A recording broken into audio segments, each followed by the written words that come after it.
مجیب زدران د راشد خان ریکارډ اخر هم مات کړ.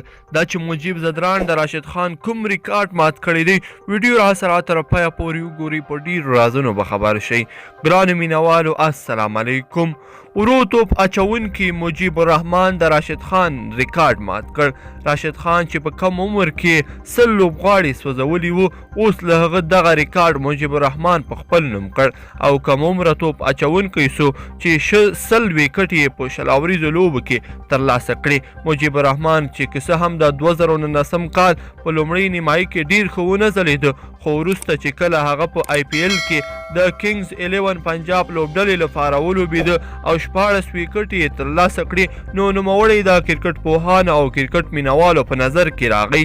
هغه نه یوازې دا چې سترو لوبغاړو د سوځولو وړتیا لري، بلکې ډیره اقتصادي توپ اچونه هم ترسره کوي او په اورونو کې کمې منډې ورکوي چې دا یې د ښې توپ اچونې نښه ده. هغه نه یوازې دا چې هند تجارتي لیګ کې ښه وځلېد، بلکې په شلاوریزه بلاست سیالیو او د بنګلادیش په تجارتي کې لیګ کې هم په ښه توپ اچونه ترسره کړه. مجیب الرحمن د 18 کلو او 271 ورځو په عمر کې په شلاوریزو لوبو کې د 100 وکټو ترلاسه کولو ریکارډ جوړ کړ، چې په دې کې نړیوالې او تجارتي لوبې ټولې شاملې دي. تر دې مخکې راشد خان دغه ریکارډ په خپل نوم لرلو چې هغه د 18 کلو او 360 ورځو په عمر کې په شلاوریزو لوبو کې د 100 وکټو ریکارډ جوړ کړی و، خو راشد خان په 60 لوبو کې 100 وکټې ترلاسه کړې وې او مجیب الرحمن بیا په 96 لوبو کې 100 وکټې پوره کړې.